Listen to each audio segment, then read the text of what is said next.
하나님의 말씀 창세기 17장 7절에서 14절 말씀입니다. 창세기 17장 7절에서 14절 말씀입니다.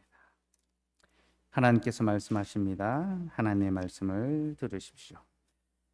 내가 내 언약을 나와 너 및 내 대대 후손 사이에 세워서 영원한 언약을 삼고 너와 내 후손의 하나님이 되리라. 내가 너와 내 후손에게 내가 거류하는 이 땅 곧 가나안 온 땅을 주어 영원한 기업이 되게 하고 나는 그들의 하나님이 되리라. 하나님이 또 아브라함에게 이르시되 그런즉 너는 내 언약을 지키고 내 후손도 대대로 지키라. 너희 중 남자는 다 할례를 받으라. 이것이 나와 너희와 너희 후손 사이에 지킬 내 언약이니라. 너희는 포피를 베어라. 이것이 나와 너희 사이의 언약의 표징이니라. 너희의 대대로 모든 남자는 집에서 난 자나 또는 너희 자손이 아니라 이방 사람에게서 돈으로 산 자를 막론하고 난 지 8일 만에 할례를 받을 것이라.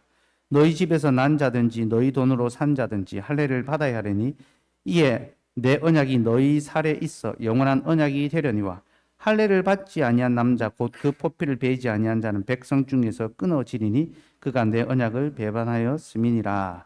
아멘. 하나님, 오늘도 우리에게 하나님의 말씀을 들려주셔서 감사합니다. 이제 이 말씀 풀어 그 안에 담긴 복음의 비밀을 가르쳐 주시옵고 우리에게 학자의 길을 주셔서 학자처럼 잘 알아듣게 하시고 또한 전하는 자에게 학자의 혀를 주셔서 학자처럼 잘 가르치게 하여 주옵소서. 예수님 이름으로 기도드리옵나이다. 아멘.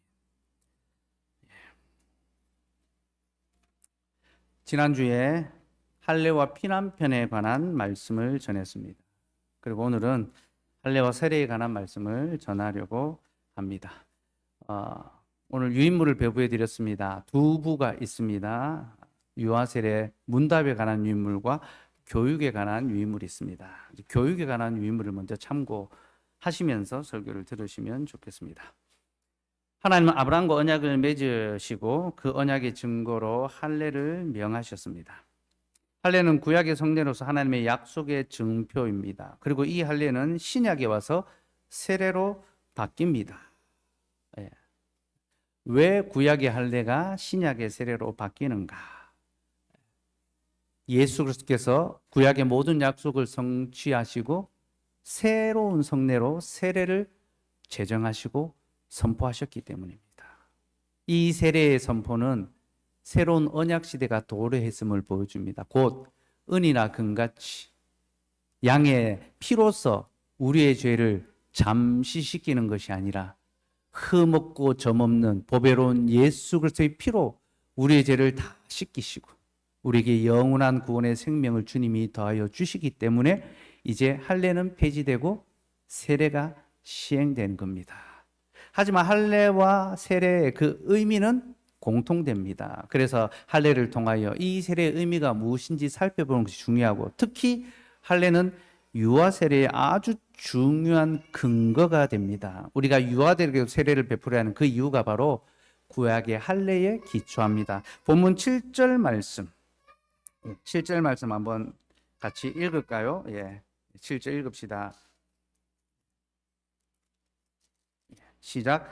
내가 내 언약을 나와 너 및 내 대대 후손 사이에 세워서 영원한 언약을 삼고 너와 내 후손의 하나님이 되리라. 하나님이 아브라함에게 언약을 맺어 주실 때 그의 후손들도 그 언약에 포함시켜 주셨습니다. 그리고 이것이 영원한 언약이 되도록 약속해 주셨죠. 곧 아직 태어나지도 않은 아브라함의 후손이 그 언약에 포함되고 그리고 그 증거로 할례를 행하게 하시고 그 집에서 난 자들 또한 돈으로 산 자들 곧 종들도 아브라함에게 속함으로 말미암아 아브라함의 언약 안에 들어오게 됩니다. 여러분, 이것은 하나님의 약속이 혈통으로 이스라엘이라는 혈통으로 이루어지는 것이 아니라 하나님의 언약, 하나님의 말씀으로 이루어진다는 것을 보여줍니다. 곧 우리가 하나님의 자녀가 되는 것은 혈통이 아니라 하나님의 말씀을 힘입습니다.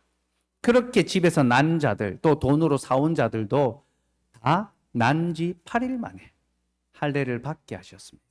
이것을 통하여 그들이 하나님의 언약 백성이라는 것을 확실하게 나타내 보여주셨죠. 그래서 신약 시대에 교회가 세례를 시행할 때 첫 번째 세례가 사도행전 2장에 나옵니다. 오순절 성령 강림 사건으로 이 땅에 교회가 세워질 때, 그때 첫 세례를 베풉니다. 그 세례를 베풀 때 믿는 자들의 자녀들까지, 유아들까지 함께 세례받게 했습니다. 이것을 통하여 교회는 하나님의 이 언약 안에 믿음의 자녀들도 포함된다는 것을 보여주었습니다. 그래서 우리는 유아들에게, 곧 신자들의 믿는 부모로부터 태어난 자녀들에게도 세례를 베풀어야 합니다. 그래서 오늘 유아 세례를 행하는 것은 하나님의 말씀의 분부를 따라 거행하는 하나님의 거룩한 예식입니다. 그러면 이 할례와 세례가 우리에게 보여주는 영적인 교훈은 무엇일까요? 먼저 할례를 통하여 우리가 배울 수 있는 교훈이 있습니다. 5가지로 좀 요약할 수 있는데요. 첫째는 구별이며, 둘째는 기억이며, 셋째는 믿음이며, 넷째는 탈출이며, 다섯째는 결단. 손가락을 탁 꼽아서 구별, 기억, 믿음, 탈출, 결단. 이 의미를 좀 생각해 보시면 좋겠습니다. 먼저 할례는요, 하나님의 백성으로서의 구별됨을 보여줍니다. 곧 언약 백성의 표지가 바로 할례입니다. 할례. 본문 11절 말씀 같이 한번 읽읍시다. 시작. 너희는 포피를 베어라. 이것이 나와 너희 사이의 언약의 표징이니라. 하나님은 이스라엘 백성들, 곧 아브라함의 후손을 자신의 백성, 언약의 백성으로 삼아 주셨습니다. 그리고 그들을 세상 가운데 구별되게 하셨습니다. 무엇을 통하여 구별되게 하십니까? 할례를 통하여 구별되게 하신 겁니다. 할례는 그 몸에 하나님의 백성의 표시를 남기는 것입니다. 그리고 이것을 통하여 나는 하나님의 언약의 백성이 되었다, 그걸 보여줍니다. 우리 고대 사회에 여러분 종들 같은 경우는 귀를 뚫거나 낙인을 찍어가지고 누구누구의 종이라는 것을 보여주지 않습니까? 그죠? 하나님께서 할례를 통하여 이들은 내게 속한 내 백성이다라는 것을 보여주셨습니다. 특별히 이 할례의 구별은요, 죄로부터의 구별을 보여줍니다. 곧 우리가 죄 가운데 살아가던 자들인데 하나님 우리를 거룩한 백성으로 구별해 주셨다. 거룩한 성별이 바로 할례, 세례가 보여주는 의미입니다. 그래서 내가 세례받은 성도라는 것은 내가 죄로부터 구별되어 거룩한 백성이 되었구나라는 것을 여러분 기억하셔야 됩니다. 두 번째 할례의 의미는 기억하는 것입니다. 할례는 영원한 하나님의 약속에 대한 기억을 위해서 주어졌습니다. 13절 말씀 읽읍시다. 13절 같이 읽읍시다. 시작. 너희 집에서 난 자든지 너희 돈으로 산 자든지 할례를 받아야 하리니 이에 내 언약이 너희 살에 있어 영원한 언약이 되리라. 하나님께서 할례를 행하게 하신 것은요, 하나님의 약속을 기억하게 하기 위해서입니다. 하나님, 우리가 얼마나 하나님의 은혜를 쉽게 잊어버리는지를 잘 알고 계십니다. 여러분, 우리는 잘 잊어버리는 자들입니다. 무언가를 기억하지 않습니다. 내가 억울한 거, 내가 당한 거, 내가 받은 상처는 잘 기억하고 안 잊어버립니다. 근데 내가 받은 은혜는 어떡합니까? 잊어버립니다. 우리가 부모로부터 얼마나 큰 은혜를 입었습니까? 얼마나 큰 사랑을 얻었습니까? 그러나 우리가 가장 자주, 가장 많이 잊어버린 것이 부모의 은혜고 부모의 사랑입니다. 이는 곧 우리가 아버지 하나님의 은혜를 잊어버리며 살아가는 자들이라는 것을 보여주죠. 하나님, 우리가 잘 잊어버리는 것을 알고 계십니다. 그래서 그 약속을 잊어버리지 않도록 우리에게 증거물을 주셨습니다. 우리 밖에 주시면 또 잊어버리고 어디 뒀는지 모를까 싶어서 우리 몸에, 우리 살에 그 약속을 새겨주심으로 잊지 못하게 만드신 거죠.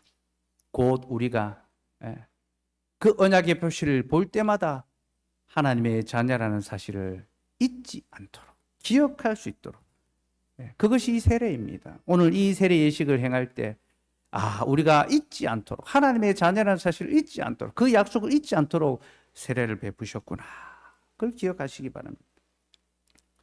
세 번째는 믿음을 위해서 할례를 주셨습니다. 믿음. 그럼 할례는 남자의 생식기 끝에 있는 살을 잘라내는 것입니다. 그 생육 기간에 살을 잘라내고 훼손하는 거죠. 그럼 이 행위가 보여주는 의미가 무엇입니까? 이는 곧 자신의 생육함이 자신의 능력으로 이루어지는 것이 아니라 하나님의 은혜로 이루어진다는 것을 고백하는 것입니다. 창세기 11장에서 하나님이 할례를 명하실 때 아브라함에게 자녀를 약속하셨습니다. 100세가 다 된 아브라함에게 약속의 자녀를 주시겠다고 말씀하셨죠. 그래서 아브라함이 뭐라 합니까? 하나님, 내가 100세가 다 됐는데 어떻게 자녀를 얻겠습니까? 내 아내는 이미 자녀를 낳을 수가 없는데, 생물학적으로 자녀를 낳을 수 없는데 어떻게 자녀를 보겠습니까? 아브라함이 속으로 그렇게 생각했습니다. 내 하나님께서 그것을 아시고, 그러므로 이 자녀는 너의 능력이 아니라 나의 능력으로 주어진다. 너는 이것을 믿어야 한다. 그 믿음의 증거로서 할례를 명하신 겁니다. 그래서 아브라함은 자신의 그 생육 기간을 훼손함을 통하여 하나님, 혈과 육으로 하나님의 자녀를 낳는 것이 아니라 오직 하나님의 은혜로 말미암아 하나님의 자녀가 태어납니다. 내가 그것을 믿습니다. 그렇게 고백하는 것이 바로 할례의 증거입니다. 여러분, 세례도 마찬가지입니다. 이 세례의 물의 뿌림을 통하여 우리가 하나님의 자녀로 거듭났다는 사실을 믿게 됩니다. 우리가 혈육으로 자녀를 낳는 것이 아니라 하나님의 약속으로 자녀를 받는 것임을 이 세례 예식이 보여주고, 성부와 성자와 성령이 자신의 이름으로 이 자녀가 자신의 것임을 공포합니다. 그래서 세례는요, 신자가 거듭나는 예식입니다. 신자는 2번 물에서 태어난다 했습니다. 한 번은 어머니의 물, 곧 양수에서 태어납니다. 또 한 번은 예수 그리스도의 물, 세례의 물에서 태어납니다. 우리는 그 사실을 믿어야 하고, 우리의 구원은 우리의 힘과 능력으로 이루어지는 것이 아니라 오직 하나님의 은혜로 말미암고, 이 자녀 역시 내 힘으로 낳고 내 능력으로 길러가는 것이 아니라 하나님의 약속으로 낳았고 하나님의 약속의 말씀으로 길러갈 수 있다는 것을 믿고 고백하는 것이 바로 할례의 교훈입니다. 네 번째는 탈출의 의미가 있습니다. 아우구스티누스는 할례의 의미를 이렇게 설명합니다. 할례는 아담의 죄로부터 벗어나는 탈출의 의미가 있다. 우리는 다 아담의 후손입니다. 아담의 그 생육법을 따라 아담으로부터 말미암아 태어났죠. 그래서 아담의 유전자를 물려받습니다. 그 유전자가 무엇입니까? 죄의 유전자죠. 그죠? 우리는 아담으로부터 죄를 물려받습니다. 원죄를 물려받았습니다. 그러니까 우리가 죄인으로 태어났기 때문에 우리가 죄를 지으며 살아가죠. 여러분, 우리가 죄를 지어서 죄인 되는 것이 아닙니다. 우리가 죄인으로 태어났기 때문에 죄를 지으며 살아가는 겁니다. 그래서 우리가 죄를 짓는다는 것은요, 내가 죄인으로 태어났구나, 내가 아담의 후손으로 태어났구나라는 것을 보여주는 증거입니다. 근데 할례가 무엇입니까? 혈통으로 나는 것이 아니라 믿음으로 나는 거라 했죠. 하나님이 아브라함의 그 생식기간을 자르게 하심으로 이제 이 자녀는 너의 혈통이지만 너의 혈통이 아니라 나의 능력으로 주어지는 자녀다. 곧 하나님으로 말미암아 태어나는 자녀라는 것을 보여주시는 겁니다. 그리고 이것을 통하여 우리가 다 아담의 후손으로 태어나지만 이제 하나님의 후손, 예수 그리스도의 후손으로 태어난 자들이 되었다라는 것. 그게 할례가 보여주는 의미라는 겁니다. 그래서 할례는 죄로부터의 탈출의 의미가 있습니다. 네. 특별히 여러분, 이 할례는요, 죄의 수치가 굴러가게 한다라는 그런 의미가 있습니다. 여호수아 5장 7절에서 9절 말씀을 봅시다. 여호수아 5장 7절에서 9절 말씀. 제가 지난주에 모세가 광야 40년 동안 자기 아들에게 할례를 행하지 않은 것은 불신앙의 모습이 아니다라고 말씀드렸는데, 그 증거가 바로 이 구절에 나와 있습니다. 자, 5장 7절에서 9절 말씀 같이 한번 읽읍시다. 시작. 그들의 대를 잇게 하신 이 자손에게 여호수아가 할례를 행하였으니 길에서는 그들에게 할례를 행하지 못하였으므로 할례 없는 자가 되었음이었더라. 또 그 모든 백성에게 할례 행하기를 마침에 백성이 진중 각 처소에 머물며 낫기를 기다릴 때에 여호와께서 여호수아에게 이르시되 내가 오늘 애굽의 수치를 너희에게서 떠나가게 하였다 하셨으므로 그곳 이름을 오늘까지 길갈이라 하느니라. 이스라엘 백성이 광야 40년 동안 할례를 행하지 않았습니다. 왜 할례를 행하지 않았을까요? 그 이유는 그들에게 아직 하나님의 구원이 완성되지 않았기 때문이죠. 곧 출애굽이 아직 다 이루어지지 않았기 때문입니다. 여러분, 출애굽은 단순히 애굽을 떠나는 것으로 끝나지 않습니다. 출애굽의 완성은요, 그들이 하나님의 약속의 땅에 들어가 하나님을 예배함으로써 완성됩니다. 그러니 광야 40년의 세월은 그들이 여전히 애굽의 여정을 지나가고 있는 것입니다. 여전히 애굽의 앞자래 그 수치와 고통을 겪고 있는 것입니다. 그리고 마침내 이스라엘 백성들이 요단강을 건너 약속의 땅에 들어가고 하나님이 그들에게 할례를 명하셨습니다. 내가 너에게 약속의 땅을 주었으니 이제 할례를 행하라. 그리고 그들이 할례를 행하자 이로써 하나님이 내가 애굽의 수치를 너에게서 떠나가게 하였다. 그 모든 죄의 수치와 부끄러움과 비참을 이제 너희에게서 떠나가게 하였다. 이 잘라낸다라는 것입니다. 그래서 할례라는 말은 잘라낸다라는 의미가 있거든요. 우리의 수치와 우리의 부끄러움, 우리의 비참을 잘라내고 굴러가게 하고 벗어나게 하는 것. 그것이 바로 할례의 의미입니다.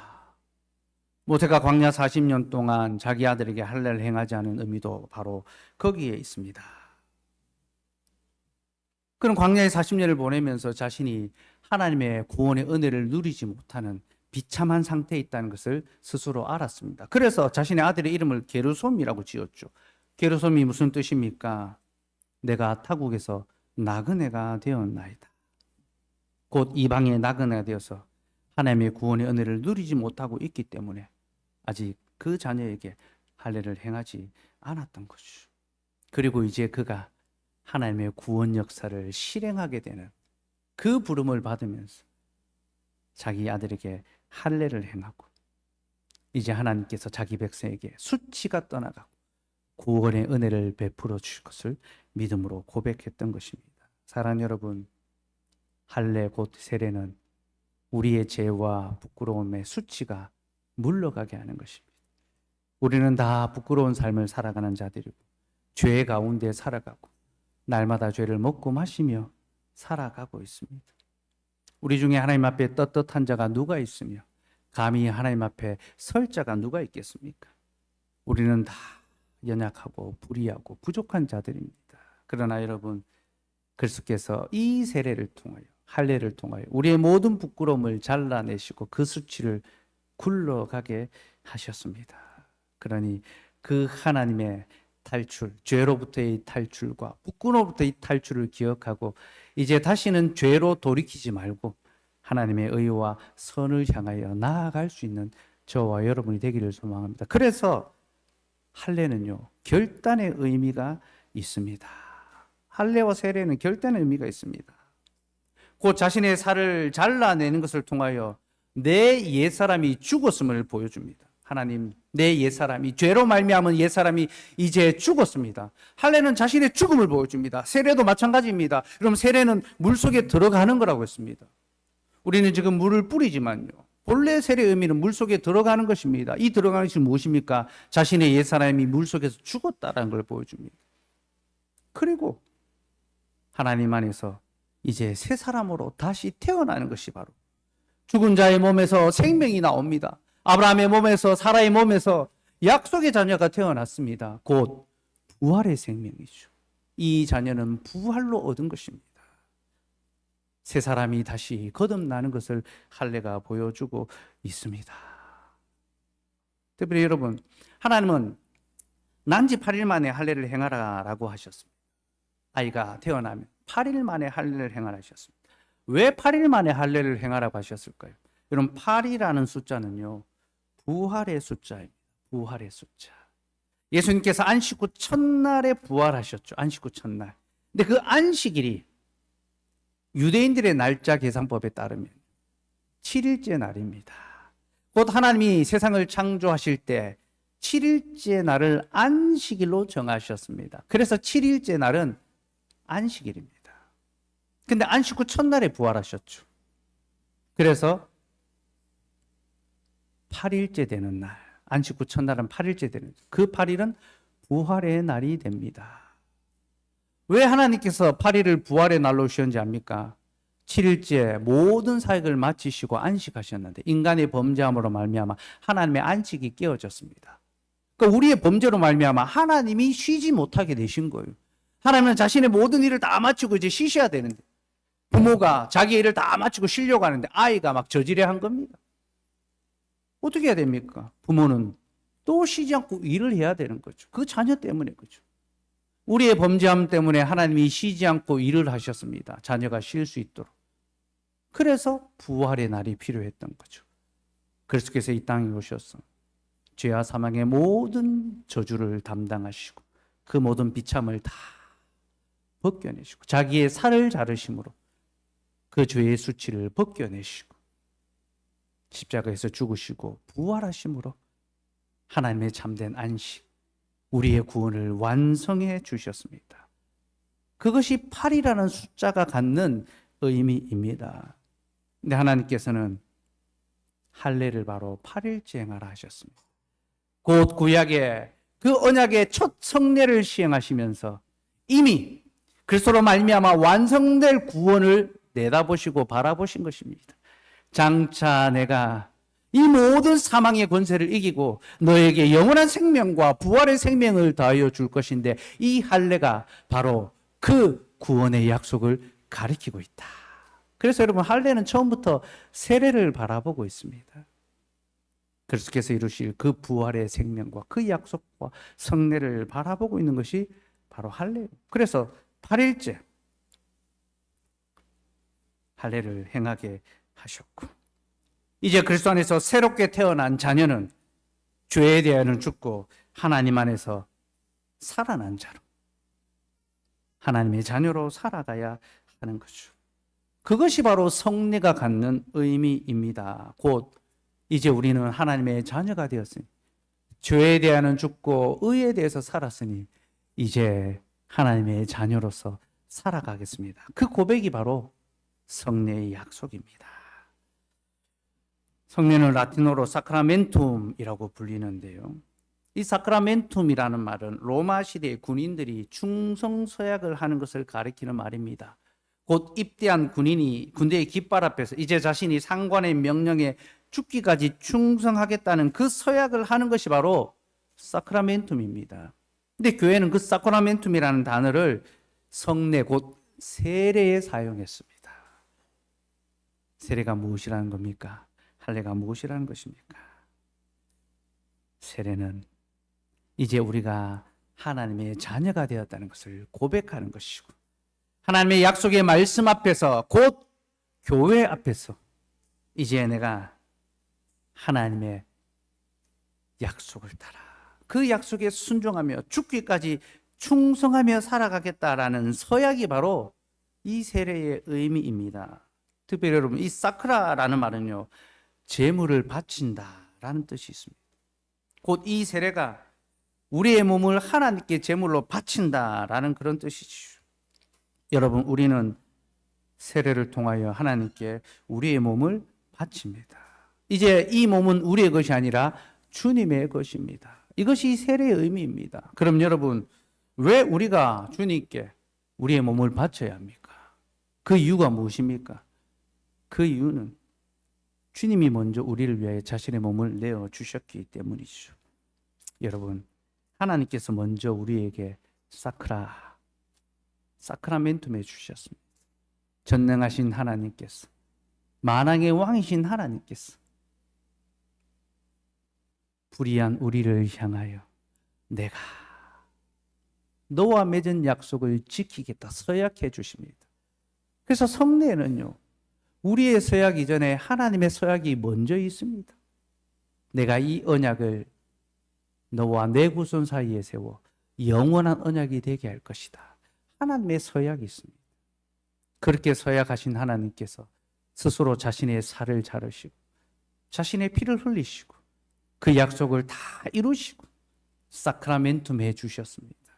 그리고 이제 우리도 하나님의 그 은혜에 감사하며 주께서 먼저 사크라멘툼 해 주셨으니 우리도 주님을 향하여 사크라멘툼 하겠습니다. 충성의 서약을 다짐하는 거죠. 그러니 오늘 이 세례의식을 통하여 그 아이와 그 가정만이 아니라 우리 모두가 함께 하나님 앞에 충성서약의 결단을 할 수 있기를 소망합니다. 이제 유의미를 좀 보시면서요, 유아세례 안에 담긴 그 의미를 제가 설교로 말씀드렸는데 또 간략하게 한번 또 정리해 드리도록 하겠습니다. 세례가 무엇인지 한번 보도록 합시다. 대교리문답 165문입니다. 먼저 우리 같이 문답하겠습니다. 세례는 무엇입니까? 세례는 신약의 성례입니다. 그리스도께서는 이 성례에서 성부와 성자와 성령의 이름으로 물로서 씻는 의식을 제정하시되 이 의식이 그리스도 자신에게 접붙임을 받고 그분의 피로 죄사함을 받으며 성령으로 거듭나고 양자가 되며 영원한 생명으로 부활하는 것에 대한 표와 인이 되게 하신 것입니다. 이로써 세례받은 당사자들은 유형교회에 엄숙하게 받아들여지고 전적으로 그리고 오직 주님의 소유가 되겠다는 공개적이고 고백적인 약속에 들어갑니다. 세례는 그리스도께서 신약교회에 주신 성례입니다. 성례라는 것은 오직 주님만이 제정하신 것이 성례입니다. 그래서 세례와 성찬만이 성례가 됩니다. 특별히 주님은 성부와 성자와 성령의 이름으로 세례를 베풀라고 명하셨습니다. 이것은 세례가 삼위 하나님의 구속 사역을 우리에게 보여주는 것입니다.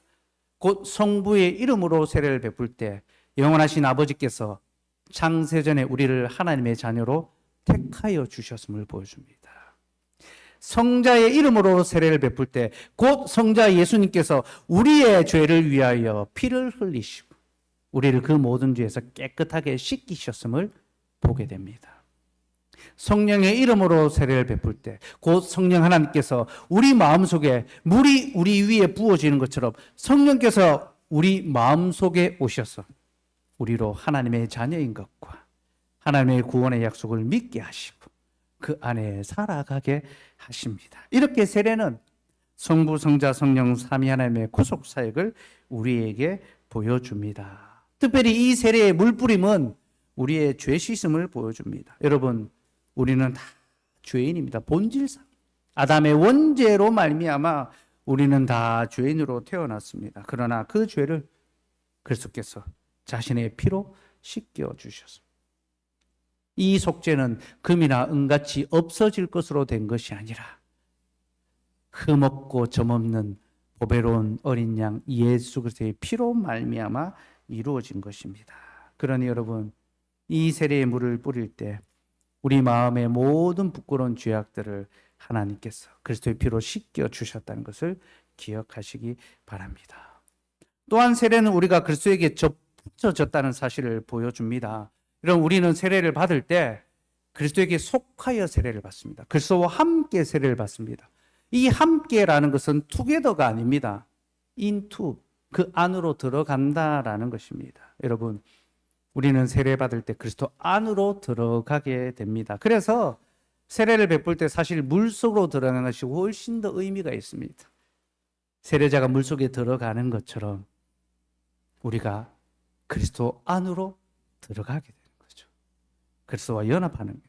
그래서 오늘 물을 뿌리지만 제가 사실은 좀 큰 욕조를 해서 여름에 푹 담궈가지고 빼고 싶은 그런 마음이 있습니다. 그 물에 들어가는 것이 그리스도 안으로 들어가는 것이고 우리는 그리스도와 연합됐습니다. 접붙여졌습니다. 한 번 접붙여졌으니 이것을 나누지 못할 것입니다. 그러므로 하나님이 짝지어주신 것을 사람이 나누지 못할지니라. 여러분, 우리 하나님께서 우리를 언약의 자녀로 짝지어 주셨습니다. 그러니 사람이 어떻게 나누겠습니까? 이것은 사람이 나눌 수 없습니다. 우리 하나님께서 끝까지 지키시는 거죠. 셋째는 우리가 성령으로 거듭났다는 사실을 보여줍니다. 요한복음 3장 5절 말씀 같이 읽읍시다. 시작. 예수께서 대답하시되 진실로 진실로 내게 이르노니 사람이 물과 성령으로 나지 아니하면 하나님의 나라에 들어갈 수 없느니라. 예수님은 사람이 거듭나는 것, 구원받는 방법을 물과 성령으로 나야 한다라고 하셨습니다. 물과 성령으로. 물과 성령으로 난다라고. 여기서 물은 물 세례를 가리키거든요. 그 어떤 사람들은 우리가 물 세례도 받아야 되지만 성령 세례도 받아야 된다고 주장하는 사람들이 있습니다. 잘못된 주장입니다. 예수님은 따로 말씀하시지 않았습니다. 한 덩어리로 말씀하셨습니다. 곧 우리가 받는 이 물 세례가 성령 세례라는 것을 보여주는 것입니다. 표면적으로 흐르는 것은 물이지만 내면적으로 부어지는 것은 성령이라는 사실을 알아야 합니다. 그리고 이 물 세례를 통하여 하나님은 우리가 하나님의 자녀라는 것을 표하시고 인쳐 주십니다. 표가 무엇입니까? 그림으로 펼쳐주는 거죠. 이 세례 예식을 통하여 우리가 하나님의 구원의 자녀라는 것을 보게 됩니다. 인쳐준다는 것이 무엇입니까? 도장을 찍는 것입니다. 도장의 인입니다. 그렇죠? 성부와 성자와 성령의 이름으로 세례를 베풀 때 곧 하나님의 자녀라는 것을 공포하시고 인쳐 도장을 찍어 주시는 겁니다. 그 약속을 여러분 똑똑히 분명히 보시고 누리시기 바랍니다. 그럼 이 세례를 누구에게 베풀어야 할까요? 대개문답 166문은 이렇게 가르칩니다. 누구에게 세례를 베풀어야 합니까? 세례는 그리스도에 대한 믿음과 순종을 고백할 때까지는 유형교회 밖에 있어 약속의 언약의 외인들인 어느 누구에도 베풀어서는 안 됩니다. 그러나 양편 혹은 한편의 부모가 그리스도에 대한 믿음과 순종을 고백하는 가정에서 태어난 유아들은 그 언약 안에 있는 것으로 간주됨으로 세례받아야 합니다. 세례는 그리스도에 대한 믿음과 순종을 고백하는 언약 백성에게만 베풀어야 합니다. 이것을 입으로 고백하는 자에게 베풀고 교회의 회원이 되게 하는 거죠. 우리 교회에 아직 세례를 받지 않은 분들이 있습니다. 교회 교육을 통하여 믿음이 자라나고 자신의 입으로 이것을 고백하게 될 때에 그들에게 세례를 베풀 것입니다. 그리고 그 세례받은 부모, 참된 믿음을 갖고 살아가기를 소망하는 그 부모들에게 태어난 자녀들에게도 세례를 베풉니다. 그러니까 유아 세례를 베풀어야 한다라는 거죠. 여러분, 유아들에게도 세례를 베푼다는 것은요, 하나님의 구속 역사에 있어서 이 구원은 우리로 말미암는 것이 아니라 하나님의 은혜로 말미암는다라는 것을 가르쳐 줍니다. 곧 믿음이 행위가 아니라 선물이라는 것을 보여주는 거죠. 여러분, 유아들은 아직 자신의 입으로 자기의 믿음을 고백하지 못합니다. 그럼에도 불구하고 그 세례를 베푸는 것은요, 그가 고백해서 구원받는 것이 아니라 하나님의 택함을 받았기 때문에 구원받는다라는 사실을 우리에게 보여줍니다.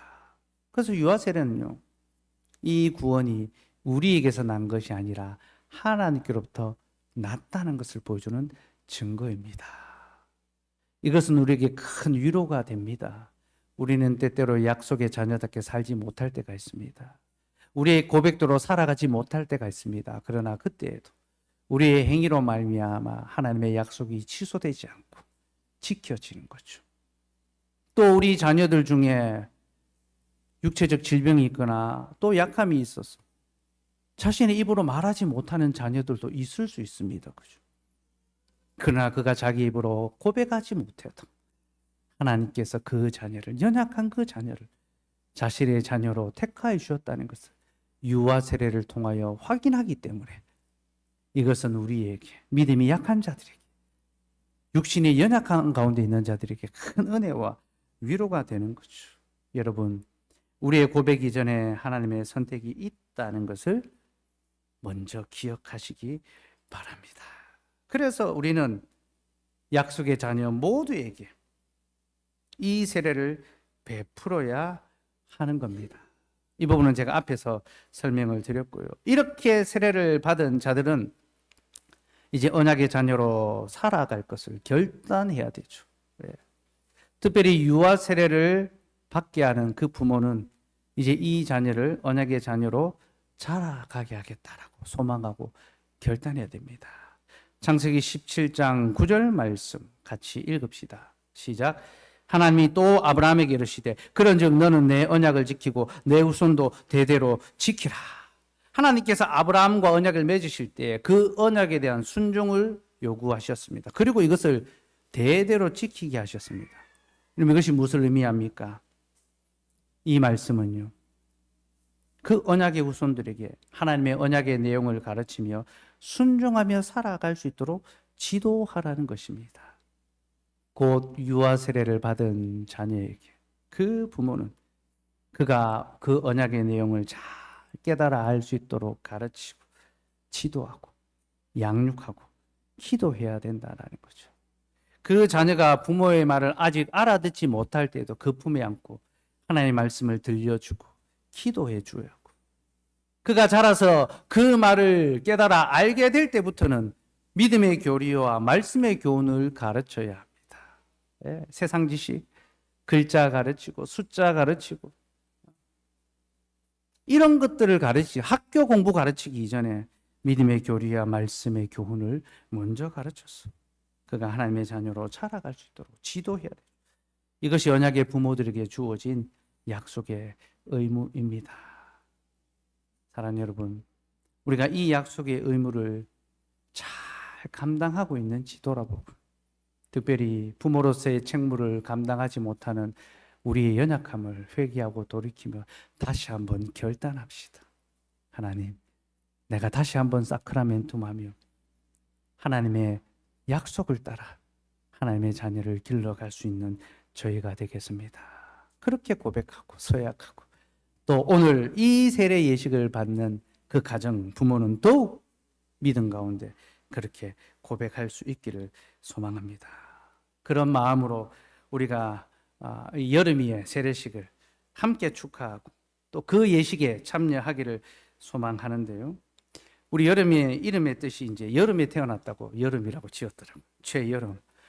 제가 이 이름의 뜻이 성경적으로 어떤 의미가 있을까 곰곰이 묵상하다가 성경에 여름과 관계된 말씀의 구절을 찾았습니다.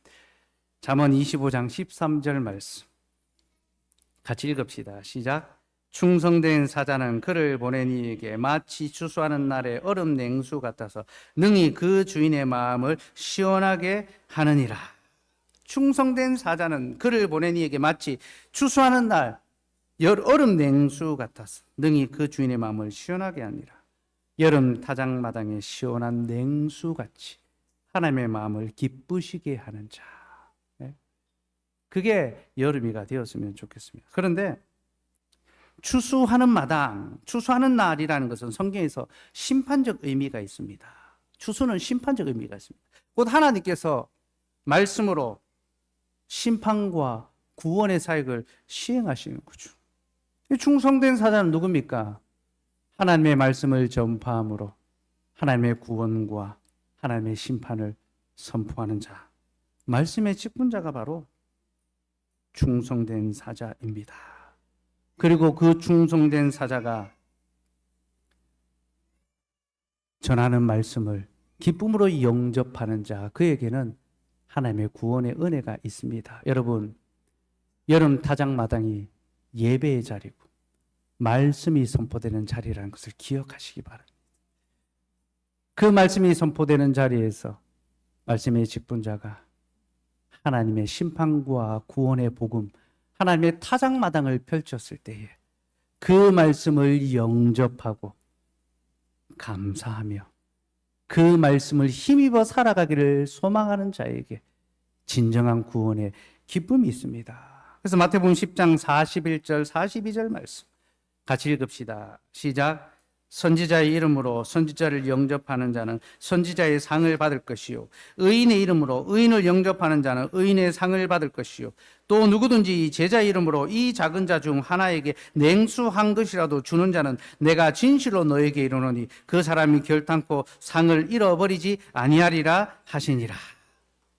참된 선지자, 하나님의 복음을 들고 그 복음을 전하는 자의 그 말씀을 영접하는 자에게는 그 말씀에 약속된 구원의 은혜가 있습니다.